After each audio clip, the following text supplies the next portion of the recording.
Hi, thanks for joining us today. So you're joining us as part of the Halton Reads Festival. Today we've got a panel discussion with community leaders who are passionate about reading and literature. I'm Helen Osborne, I'm Area Manager for Widnes Libraries. I'll be chairing the discussion today, and I hope that everybody enjoys learning about everyone's own reading lives and reading journeys. So we'll start off with introductions. So I'll go to my left. So Susan, do you want to go first? Hi everyone, I'm Susan Brownrigg. So some of you might recognise me because I am the Learning and Community Manager at Norton Priory Museum in Rubycon. So I've done quite a bit of work with libraries and children's centres and schools over the years.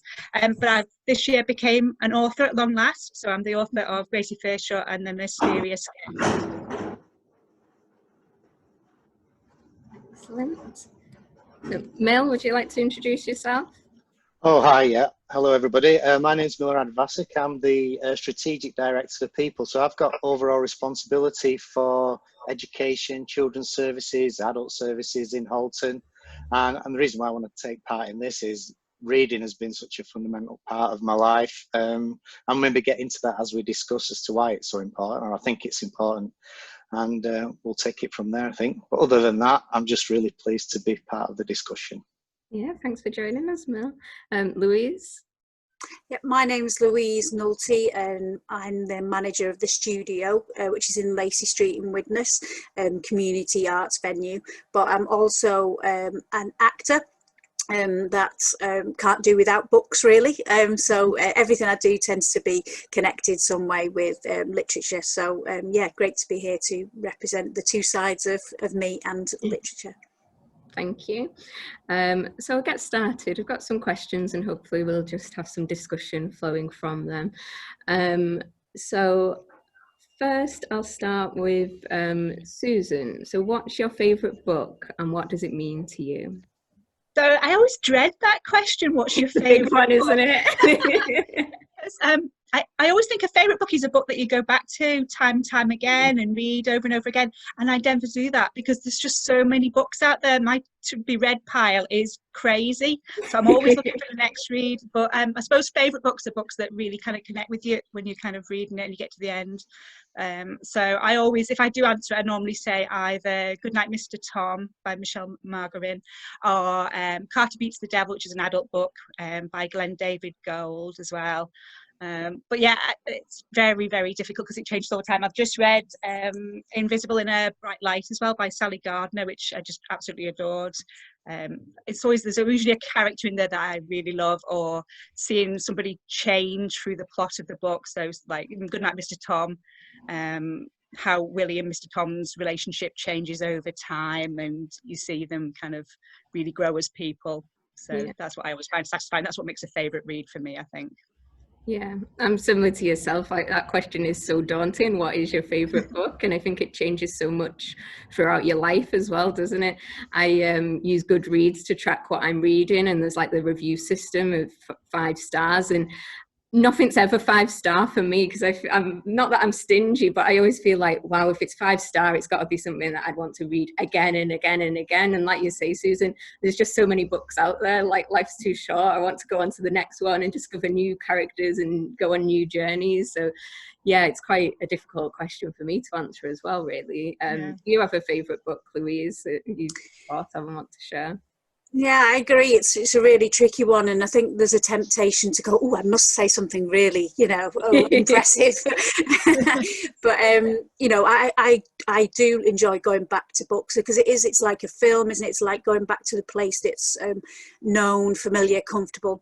I like a variety of stuff. I like sort of well, I'm looking forward to reading Susan's, let's put it that way. That would be right up my street. So my sister's going to lend me hers. I should get it from the library, really, shouldn't I? But yeah, that's been on my list to read. But yeah, I like quite detective. I like The Great Gatsby, sort of F. Scott Fitzgerald, stuff like that. And stuff that you come across throughout your life obviously impacts in different ways. But when I was thinking about this question, one of the most impacting books or impactful books recently on me has been Lowborn by Kerry Hudson. and I read it within 2 days, and I read it going in London, just in somebody's flat, and then on the way back on the train, on a slow train back to Runcorn from London. And I just sat there. My son was with me and his friend, and I just cried all the way. Just sat on this train crying, and they were just like, yeah, "It's all right, it's all right." They understood, because they're very, like the literature as well. And it's a biography, and I'm quite fond of biographies as well. I quite like that kind of, getting into someone's world. But in it, she talks about how important libraries are, and how they sort of rescued her from loneliness, abuse, kind of all kinds of different sort of poverty, lots of different things that made her into the writer that she is, because she was able to access libraries, and now she's a, kind of amazing writer that lives in Prague and comes from Glasgow, from a housing estate. And you think, come on, this tells you that libraries are a gateway to a different world, not only for your imagination, but for you as well. So that's something that's going to stay with me for a long time, that book. Yeah, well, that sounds really interesting. I always love hearing about people's stories about how access to literature and having that kind of equality as a growing up through libraries helps form them into the person that they are today. Obviously biased working in libraries, but that's part of the reason why obviously I wanted to work in libraries also. I'll have to look that up. Thanks for that, Louise. Milorad, what is your favourite book? Or if you have one of any? Well, you can call me Mill anyway, so we'll stick with that one. And what's my favourite book? Like you, I struggle to come up with one, because I love fiction, and then I love non-fiction. I've got a real passion around Roman history. So I want to read a little bit of a passage from one of the authors, and I think it maybe authors have captured my imagination, where I've gone back to them to get a book. And some are very obvious. So Terry Pratchett and his whole world that he creates, I've got all of those books, and I have read them more than once, so different to some of you. And I found when I look at other books that I've really enjoyed, so I've enjoyed Dune, but when I was much younger and I really got to grips with reading, because English wasn't my first language when I started in school, so I didn't really, and there wasn't a great deal of support. It was a long time ago now. I know it's hard to believe, but it'll be, 43 years since 44 years? No, I can't even do the maths on 50, so it's 46 years when I first started school. And so English wasn't my first language, and there wasn't a great deal of support. But then once I learned to read really quickly, and that was the thing that opened up everything to me. And I've been an avid reader ever since, and the importance of libraries, I think, as you mentioned, and that's one of the questions later on, but that was the source of where I could get my imagination built up, loads of different opportunities to expand and also understand the world I was living in, to be honest, because some of the books I was reading was around understanding what it was like being in England, and all sorts of opportunities there. And the librarians were really helpful. And when I got very close to being, hold on a sec. I love a dog sitting on the call. So there she is. So she's going to get on there. She's like a cat, really. She sits there, and then she'll start and chase squirrels. But anyway, you'll enjoy the dog.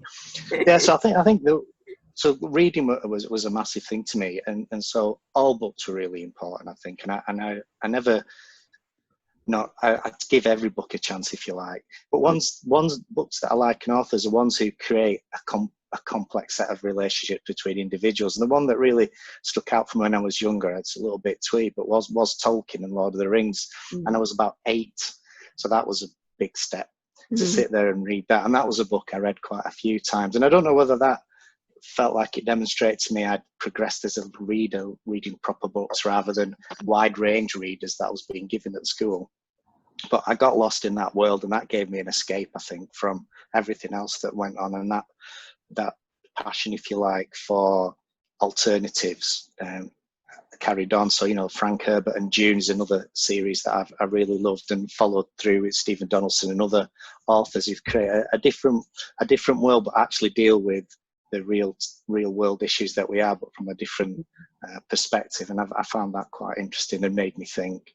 But currently, I love reading history books. I'm reading some of the Suetonius, the 12 Caesars, so they're old Roman writers that they've managed to translate from. I don't read the Latin, obviously, but some of the that whole history and understanding what's going on in the past, and how that I'm able to translate everything that's happened then to the situation now. And actually you realize that the world hasn't changed a great deal. We've got iPhones now, but that complexity of living, all of that was there. So I'd say if I had a favorite book, difficult, but one that really kept with me, and one I really kept referring back to when I was younger, what was Lord of the Rings, and that maybe influenced my music choice, and who knows what else that we probably don't need to get into. Yeah, I think a lot of people, when you ask what their favourite book is, that they read in like the formative years, because it has such an impact on you at that time. And I think that's why encouraging children to read is such an important thing. And like you said, Mil, about learning about different experiences, that's one of the things I love about reading. You don't escape to different experiences that you might never have yourself, and you can learn from different perspectives and just gain a greater understanding of the human condition, I suppose. Quite philosophical. And do you not find that if you've read the book, and even if you've seen the film either before or after, the ability of the literature and the book and the author, just it's so much richer when it's within your imagination and when you're reading the word than sometimes it being given to you and portrayed on screen. That's how I found. And it's interesting, I've got two daughters, and one is like that, she's well into books, and she sees it like that. The other one not so much, and she'd rather just watch it on the telly. So different strokes for different folks, isn't it? So did you say that you had a passage that you wanted to share with us? Oh yeah, I will do. So if I can find it now. So this is non-fiction. So it's Rubycon. If you can see that. There you go. And the author's Tom Holland, and he's amazing in creating a narrative history where he uses the facts but pulls it together so it reads more like a story than it does a list of facts and dates, and really helps you get into that period of time and try to understand how the characters and what they did and how they acted. So, and I'll read a bit. So there's some famous little pieces on here. So the Rubycon obviously is a phrase you'll have heard. So let me just find where I want to start. Caesar's enemies, envious and fearful, had long been manoeuvring to deprive him of his command. Now at last, in the winter of 49, they had succeeded in backing him into a corner. For Caesar, the moment of truth had finally arrived. Either he could submit to the law, surrender his command, and face the ruin of his career, or he could cross the Rubicon. The die is cast. Only as a gambler in a gambler's fit of passion was Caesar finally able to bring himself to order his legionaries to advance. The stakes had proved too high for rational calculation, too imponderable as well. Sweeping into Italy, Caesar knew that he was risking world war, for he had confessed as much to his companions and shuddered at the prospect. And I suppose I could read a fair bit more and just carry on with the book, but I suppose in terms of why I was even drawn to read that book, I mean, that's quite an important point in history, really, in terms of the massive change that occurred and the influence of Rome, as I said, I've got an interest in that, has had on our lives for even now, our laws, what have the Romans ever done to us, the life of Brian, all of those sorts of things. And when you read and really get into the history of Rome, it feels like everything that they did over their 800 years they existed as a notable civilization and world power. Yeah. They covered everything, the politics, the relationships, the lives, the loves, the battles, what power does to individuals, how different people cope with it, and that struggle between the different people trying to just live a life, and all captured within some of the experiences that have come down from tablets and what archaeologists and others have managed to pull together in quite a comprehensive narrative. And that piece there, I kind of go back to that because that was such a seminal point in understanding that flick from a republic to an emperor, and how did that all happen. and the consequence of it. So that's a favourite book. I was going to do something from June as well, but then I just decided to do that and keep it relatively short. Thank you. Thanks for sharing. So I'll move on to the next question, and I think you touched on it slightly, Mel, about what does a library mean to you. So Susan, do you want to feed into what a library means to you? Yeah, definitely. I mean, I grew up with libraries. I was lucky to have a library in primary school, and I remember wanting to be a library monitor just so I could stay in there all the time and not do maths and just hang out with the books. And in secondary school, the very first day of secondary school, we got set a task and we had to answer, I think it was 15 or 20 questions. And that was the first time I'd understood what research was. I remember having to find out like the German word for church and the name of a Charles Dickens novel. And it was a really great way to get us to understand how libraries worked. But I mean, they've been a place of sanctuary, I suppose, for me and for lots of other people as well, because they're always very welcoming. You know, everybody's welcome. They're very warm places as well. I must admit, I was always too shy when I was younger to go and speak to a librarian or ask for advice. So I just wander up and down shelves and just keep trying different books and then take them over. And I remember as you get older and older, you're allowed to take more and more books out, and that was so exciting, that especially when I got told one time there was no limit on how many books I could take out. And of course now with like digital ebooks and things like that, you can borrow whatever you want, can't you? So yeah, I mean, through college and university as well, because I was the first person in my family to go away to uni. It was a chance to borrow texts that I couldn't afford because I was on a grant, which sadly they don't do those anymore, do they really? So I was studying film. We were talking about books before, but I actually love books and I love film as well. I think they've both got their merits. Just love narrative, I suppose. I love story. So I remember being able to borrow, again, books for finishing essays and for study, and that was really important. And then as I became a writer and started to write historical books in particular, again, that research side has been vital. So I've made a lot of use of quite specialist libraries more recently. So the local history centre up in Blackpool was really important. It's been able to use... Yeah, because your book is set in the 1930s in Blackpool, isn't it? So you undertake a lot of research around that. Think about reading. You quite often think about books as well, but there I was using all the old newspapers in particular in the library, which was brilliant. Another book I wrote, I got to use the library at Chester Zoo. Again, a lot of people might not realise Chester Zoo has a library that you can use if you're... I didn't even know there was a library in Chester Zoo. So if you're into animals at all and you want to know more specialist things, it's a lovely little library you could be looking into.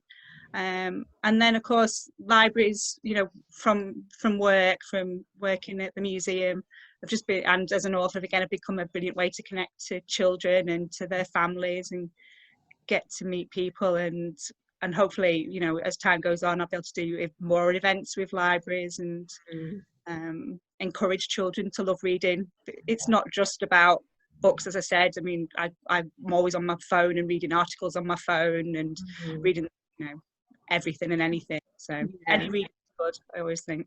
Definitely. I think some people are like, if they don't want to read a novel, they think that the library doesn't have reading and libraries don't have anything to offer them, but there's so much wealth of information that you can access through non-fiction as well. And like you say, it translates into then, you know, reading the news and the critical reading skills, etc.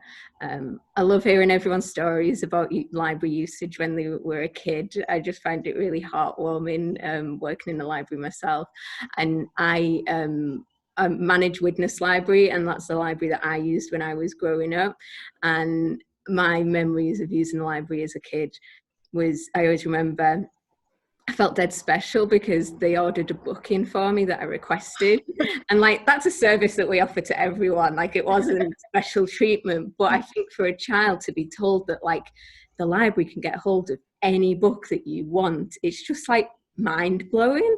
And obviously back then it was before Amazon and before, you know, like 24-hour delivery and stuff. I always remember I came in and I was at that kind of precocious teenage stage where I must have been like 12 or something, and I wanted to read 1984 and the Bell Jar and stuff like that, and they didn't have it on the shelf, but they had it at Halton Library, so they reserved it for me. And I just remember being like, wow, this is special, I suppose. So that's like my little library memory from growing up, and now I'm the manager of the library that had that influence on me. So what does the library need to you make that magic happen now, don't you, Helen? Exactly, yeah, when I see those kids coming in and going away so excited, feeling special, it gives me a little warm fuzzy feeling inside. So what do libraries mean to you, Louise? It's been so much, really. You know, thinking about all the different uses that I've had of libraries, you know, similar to what Susan was saying about how it could be research or work purposes, you know, even to using the library as a meeting room and you know, a place to access other people, other services, things like that, which is amazing. And the fact that it's a building that, I don't know, that is about human contact, even though some people would consider it to be about paper and, you know, documents and things like that. It's actually a gateway to many things and to more than just books, obviously, as we said. And I sort of tracked it back to how I used it. I can't remember using the library as a child. And I don't know whether that was just because it was through school that we accessed books. And I remember loving books and always having books. And we had a book, we always had a bookshelf. It was like a precious thing in the house to have this bookshelf at the top of the stairs. And we always had like Ladybird books, and I adore them, and the illustrations and stuff like that. Still got them now, won't get rid of them. And you know, they were always important and getting annuals every year and stuff like that. So books were always in our lives, but I don't remember going to the library.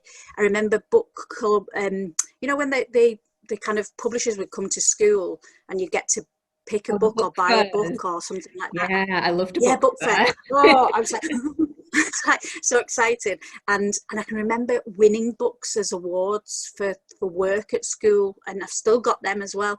And how you had to choose which one and all that. Just so, you know, precious. But I don't remember using the library as a child myself, but I remember sort of starting to use it when I went to what was Kingsway, you know, college, Riverside College, to do A-levels. And I was doing theatre studies and English. And we, you know, immediately you need texts, we were doing poetry, we needed plays, we needed the books for the A-level syllabus for English literature. So loads of different reasons to be in the library. But it was also cool as well. It was just cool to hang out in the library because it was like, yeah, because you know, pseudo intellectual. Yeah, I mean, I'm not an academic at all. I really am not, and I'm not ashamed of that. You know, I am much more of a practical person, but I needed those books to do the practical work as an actor, which is what I went on to become. So, you know, it wasn't about me not being able to digest and pick apart these books like we needed to in the English A-level. It was about me just being able to access them. I didn't need to necessarily talk about them, but I needed to feel them and explore them. And they really, you know, the library and Widnes Library is what I'm talking about.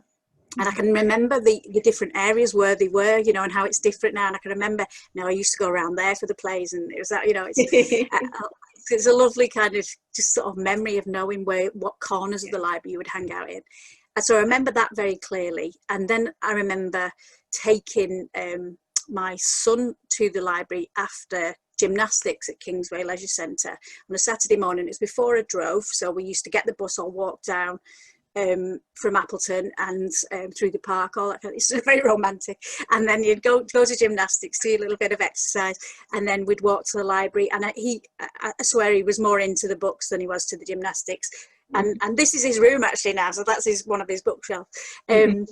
So yeah, and you know, he would sit for hours on the floor getting more and more books out, and then picking the little pile of books that he wanted to bring home. And that's joyous to sort of experience watching someone else do that. And then it also meant that I would then pick something for me, and you know, I got back into sort of lending again.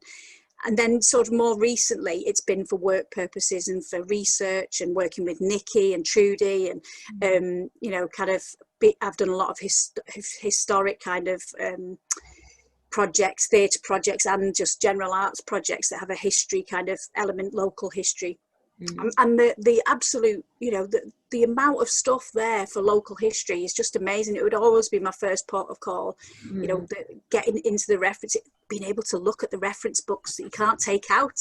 That's precious, isn't it? It's like, oh, you know, and looking at maps and things like that. So I must admit, as much as I access work there and research, I'm not very good at it when I'm in there, because it sort of brings out a naughty side in me as well, the library, where it's like, you know, you're not supposed to do, and I just can't, it's too much going on, too many people, too much, you know, too many lives going on and different things being accessed, that it's just, it occurred to me that it's a bit like a doctor's. It's a bit like a doctor's surgery, isn't it? That you go in not knowing what you're going to come out with. But it's a bit better than doctor's surgery, or you come out with better things usually. So it's been so much, and I look forward to what it becomes next for me. You know, I feel like there's much more that it could be, different roles. Yeah, and I think it does. It means different things to you at different points of your life, doesn't it? Oh yeah, and the book sales as well. Oh, I used to adore the book sales. And the music and the vinyl records and the cassettes, getting all that out. Oh, it's just fabulous. You touched on how you used the library, Mel, when you were a kid, and how it helped you. What does the library mean to you?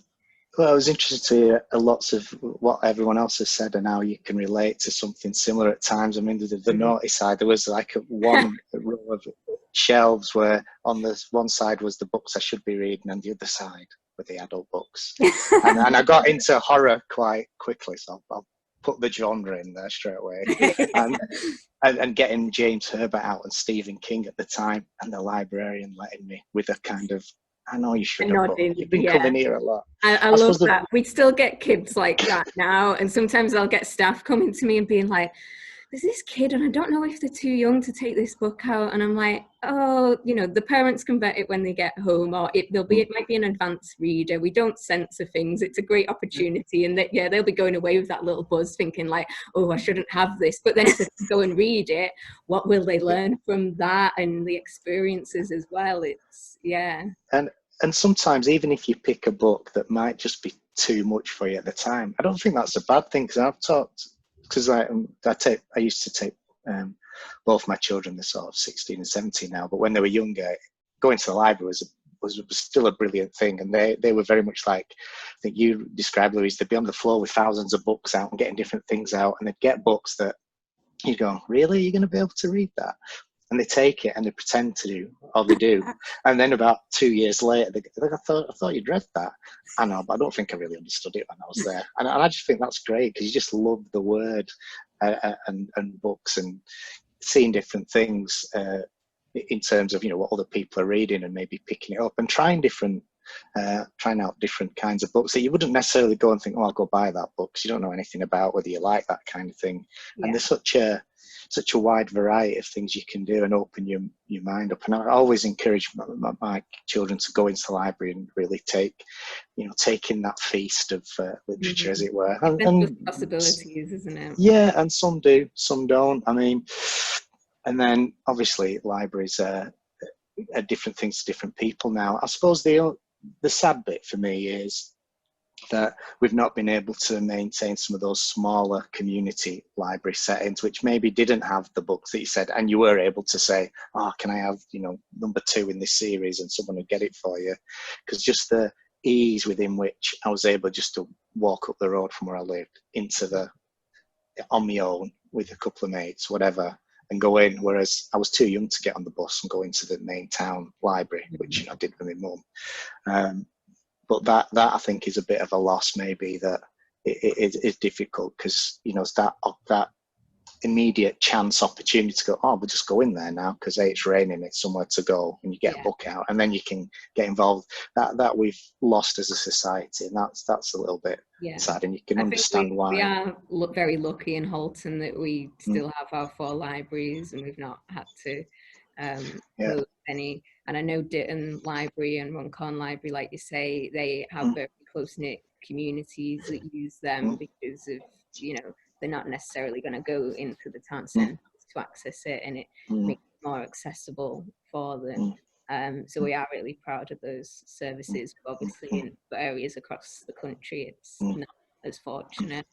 But when I went to university, so I went to a pretty epic university, which I put down to reading and my library experiences. So the Bodleian, which is in Oxford, which is a copyright library. I was blown away to think that everything ever written was there and accessible. It took a little while to get hold of it, but what an experience. And the college I was at, Christchurch, their library, it was basically like the Pantheon. When you ever look at it, it's got pillars, and it was just an amazing place to walk in. And Lewis Carroll went there, so there were copies of Alice in Wonderland there, and other really ancient texts from whenever. And just that whole, it's just quite awe-inspiring to think that knowledge of what people have written, and things that you see, and you go there and you see the actual thing people have written from years ago. And that amazed me. I mean, I was studying geography, so that was, I was out in the rivers and getting wet and cold and stuff. But just the awesomeness of the library that you come across and what's in it is incredible. And I think if I won the lottery, I think one thing I'd like to do is just go back to academia and research and just get lost in knowledge, which which the sort of library represents to me. And I was fascinated to hear about the work that you've done, Susan, in terms of that research and researching a novel. I'd love to do that, but I couldn't imagine I'd put anything coherent together. So I'll just read what you write. It takes a while to make it coherent. Yeah. Thanks, Mel. Did you want to share a passage with us, Susan? Have you picked a short passage? Yeah, I've got a passage from a book called Echo Mountain by Lauren Walsh. This is her third book. I've really enjoyed her first two as well. So it's historical. She's an American writer, and it's sort of older middle grade, young adults. But for me, it's a really good example of kind of how to get gripped by a story and to kind of get a sense of character. I'm very jealous because she writes brilliant first person, and I'm not been able to write first person in length. I can do short stories, but not novel length. So I always take off my hat to an author that writes brilliant first person. So this is from chapter 1. The first person I saved was a dog. My mother thought he was dead, but he was too young to die. Just born, still wet and glossy. Beautiful, really, but not breathing. Take him away, she said, sliding him into my cupped hands. Her voice was cold. Perhaps that was why it shook a little. But I knew her better than that. Maisie, curved around her 3 living pups as they poked blindly towards her milk, watched me with aching eyes. I could feel how much she hurt too. What should I do with him? I asked. Bury him, far beyond the well. My mother turned to tidy the bedding straw. It was as red as Christmas. We'd all had a hard night, but it had been the hardest for the last of the pups, the one in my hands. I cradled him close against my chest, as if I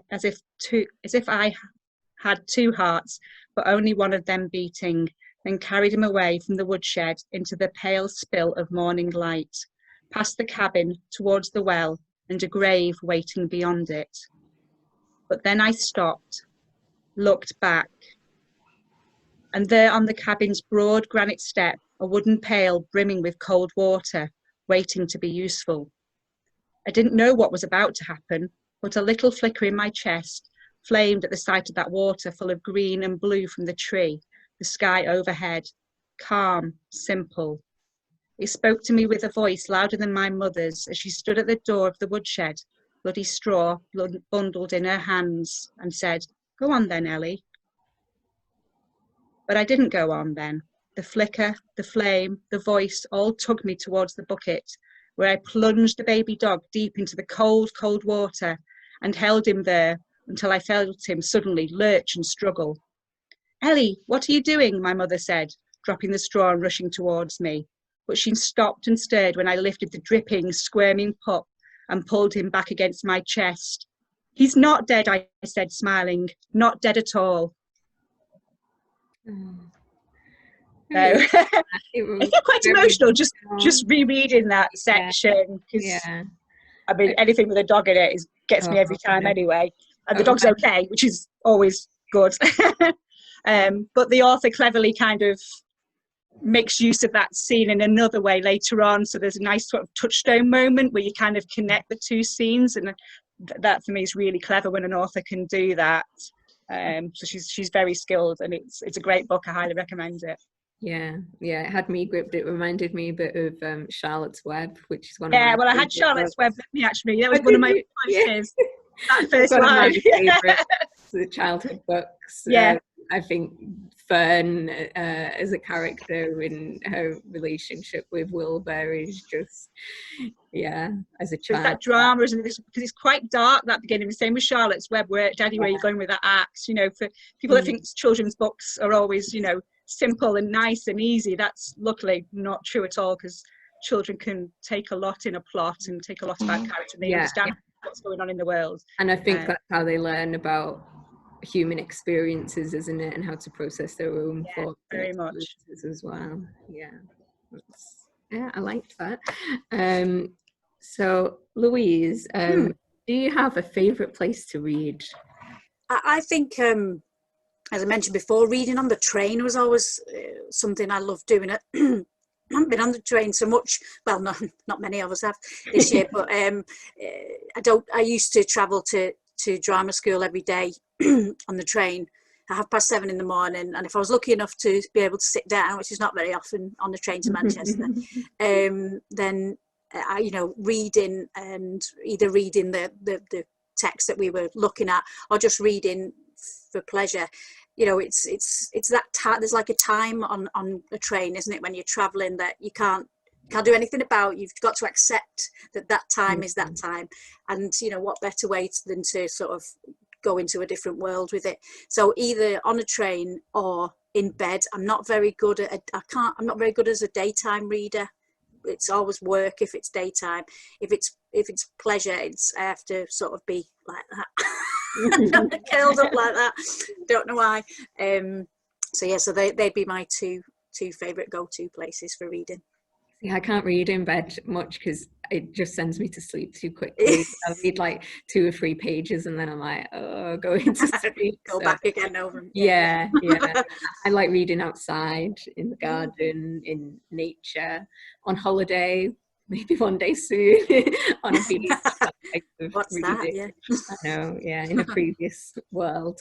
That'd be my favourite place to read, I think, outside. What would your favourite place to read be, Mel? I get the travel thing because I love it if I'm going somewhere, and I've been lucky enough to have short trips abroad, flying around on a plane and taking a book and just being lost. But then sometimes I was going to say bath, bed, beach, really, as a kind of summary. But sometimes the country I'm going to inspires me to read something different, and and I'm happy just to kind of. I think that pseudo-intellectual is a good description of me, sort of sitting in Florence and I'll read Dante or something like that. Why not? Yeah, why not? I don't mind. I do like reading in bed, but maybe that was one of my favourite things to do when I was younger. And I did get like several books, and when I was younger, the Famous Five was a thing. So I can't remember how old I must have been there, maybe 6 or something like that, 7, I don't know. And having maybe an enormous amount of books, knowing that I couldn't read them in one bite, and going to bed at like 4 in the afternoon and lying there and then just reading till about 3 in the morning under the bed, with the torch and the quilt. And I think, and so that kind of, I do find sometimes just going, and you know what, I'm just going up, I'm just going to go and read something. So maybe again, that early childhood experience of it. I love the travel because you just think, hey, do you know what, there's nothing else I can do. And I suppose, I try and put the phone away and, make sure the laptop's flat so I can't use that either. And then get involved in a book in some shape or form. But yeah, those sort of bath, bed, beach maybe sums it up. Yeah. Do you have any other favourite places to read, Susan? Well, because we're talking about books, but I'm such a terrible addict of reading that I will read like the back of the HP sauce bottle when I'm having my breakfast. Like, I just can't switch off from reading. My husband's very patient with me because he'll turn around and say, "You reading again?" And I'll quite often be just there while he's trying to listen to some music. And I do find I can't read if he's got music playing that's got lyrics, because the lyrics get in my head. So I'm always like, if I'm going to read and he's going to play records, I'm always like, you've got to put instrumentals on. I'm really sorry. I need to have silence. Yeah. So I can read anywhere. The only place I can't read, and I really wish I could, is as a passenger in the car, because I don't get travel sick any other time. If I try and read in the car as a passenger, then that makes me feel a bit nauseous. So, and I love people that can, if you can read in the car, that must be so great, because I do read on planes and occasionally on trains. I think there's so many lost hours where I could be reading, but yeah. people just can't do it, sadly. I've seen some people who can read while walking, like read a book while walking. Yeah, my daughter's one of them. I can do, obviously scroll my phone and read a message, but I'll be like dipping in and out. I couldn't concentrate on a novel while reading. I'd walk into a lamppost knowing But yeah, I'm definitely a bookworm, I'm afraid. I'm always reading. Yeah. Anywhere and everywhere. Yeah. Louise, do you have a passage that you would like to share with us? Yeah, it's from Jude the Obscure, by Thomas Hardy, and I'm quite a fan of Thomas Hardy. But this was one that I will have definitely. I say this very. Don't look at my lending history, but I almost definitely imagine I would have got this out of Widnes Library, because this was on the syllabus for A level. Did you take it back? That's the question. Well, who knows? You'll be relieved to know we don't charge any fines. fines. This is from a charity shop, this one. This is a later edition. This is a later one. It's not my notes in this. But this, something about this little passage that sort of says a lot about what libraries can do for you as well, as what Jude was experiencing in this little piece. So it says, some way within the limits of the stretch of landscape, points of light like the topaz gleamed. The air increased in transparency with the lapse of minutes, till the topaz points showed themselves to be the vanes, windows, wet roof slates, and other shining spots upon the spires, domes, freestone work, and varied outlines that were faintly revealed. It was Christminster, unquestionably, either directly seen or miraged in the peculiar atmosphere. So I always remember reading that and thinking, oh, and I could see it. It's like a Christmas advert, isn't it? You can see all the lights and the houses and the mystery and what lies beyond. And I think that's what, that's what stories and, libraries open up to you. Is that other world that's sort of just within your reach if you delve in a little bit deeper. Yeah. It's a very tragic book. There was another bit I was going to read, but I thought, no, better not. It's horrendous. And I always remember my sister going, "You didn't warn me about that bit." Sorry about that. It's very sad. Right, moving on to our final question now. So how has reading helped you? I think we've touched upon it as we've discussed, but just to end on, Louise, do you want to share how reading helps you or has helped you? I think you probably don't even know how it does actually, but I think if you're open to the worlds as we've discussed and as sort of just indicated in that, if you're open to other worlds and other ways of seeing things, whether it be fact or fiction, whatever, you're seeing it through somebody else's experience or eyes, or you're empathizing. It's such a human condition that is displayed through reading somebody else's work, whether it's their life's work that they've poured into research or whether it's just a work of complete fiction. But I think just being able to have that, no matter what's happening in your life, if you pick up a book and allow yourself to go into it wholeheartedly, it's like surrendering yourself. And I don't use the word escape, because I don't feel I am escaping. I'm choosing to go into that. I'm making the choice to go into that world, not escaping mine, but just to believe that there are other worlds and believe that there are other ways of living or there are other ways of thinking. I think it's just a really good message for life, really, that, to remember to keep open-minded, and books have allowed me to be open-minded. And, sometimes I pick one up and go, no, I don't like that, and I've got to put it back down again.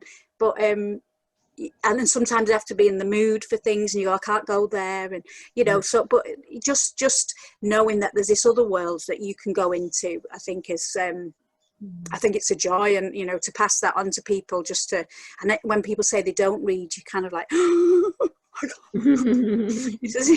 I go often on it. I'm not saying I read every single day. I do for work probably, but not not for pleasure always, but you know, it's just something, you know, it's there, you can go back to. And I think it's such an amazing thing that we have. You know, it's such an amazing creation that humans have come up with. I'm still in awe of it. It is, yeah. It's fascinating, isn't it? I think that, yeah, for me, it's being able to, I think, like, as I was growing up, it makes you feel like you're not alone when you're reading about people's other experiences and they're having similar feelings or thoughts to yourself. But then equally, you can also learn from other perspectives through narrative, or non-fiction as well, like historical, like Mill shared with us. It's just, yeah, it's endless possibilities. Yeah, absolutely. Susan, how has reading helped you? Well, it's just such a life skill, isn't it? I mean, I saw the TV programme quite recently, the write-offs, and I think you forget sometimes about just the practical day-to-day things, as well as, you know, reading for pleasure and reading for knowledge. Being able to read a map or follow directions or follow a recipe. So for me, you know, I started obviously English first, but then later on when I went to high school, we did French and German and Spanish, and I just really grew into loving finding out as much as I could about words and language. It's a chance to be able to time travel as well for me, to go back in time and see how people used to live, explore places that I can't afford to go to as well. So yeah, I mean, it just gives you everything. As a writer, you can't be a writer if you don't read. You know, I've learned so much about how to write through reading other people's works, and as you say, for building empathy as well, to understand what other people's lives are like. It's just, it's like a superpower, isn't it, reading? Yeah, sometimes we can take it for granted, can't we? Yeah. How has reading helped you, Mel? I think I agree a lot with what everyone said. I suppose it makes you less scared of the world you're in, because you know that no matter what it is, you can pick up a book and learn about it. And then when you feel comfortable about reading and don't feel scared about not knowing the meaning of every word, and you can find that out, then nothing's insurmountable, is it? Whether it's building something and downloading instructions to knock some bits of wood together and build something, to getting the ins and outs of American history and why is America like it is, to just falling in love with a character and a place that you might one day want to visit. Or just, it gives you, I think if you can accept and enjoy reading and not be pigeonholed into any one area, like I say, I think that just opens up so much opportunity for you, and makes you, like I say, able just to go out in the world and you go, well, I know I can read a map, I know I can do this, I know I'll find my way around, I know I can deal with this problem. And if I'm going through something, you can usually read about it and deal with it, whether you're feeling ill or not ill, or you're concerned about something. Everyone's experienced everything, and we're in a wonderful place where somebody's written about it, fictionally or non-fictionally. So I think reading has helped me just progress with my career and my life, and just encouraging others to do the same, because that differentiates us between us and everything else that exists on this planet. We've got this huge sum of knowledge that becomes accessible because we can read. And yeah, so I just think and that's something I like to talk about and portray in my work when I go visit schools and see schools and the reading strategy and all those things. It's just, if you can get that love of reading and not being afraid of the written word, then literally the world is your proverbial oyster. So I'd say that would be it for me. Yeah, definitely. Well, thank you, everyone. It's been a fascinating afternoon discussing reading and all the things we love about it, and hearing about your favourite books and sharing passages and what libraries and reading means to you. So thank you for joining us. So the Halton Reads Festival takes place from the 16th of November to the 27th of November. We'll be sharing this discussion as part of it, and also Q&A sessions with authors throughout the week, and you can also follow us along on Twitter with the hashtag Halton Reads. So if you want to share throughout that time what you're reading, let us know, and we hope to continue to inspire a lifelong love of reading with everyone in Halton. So thank you.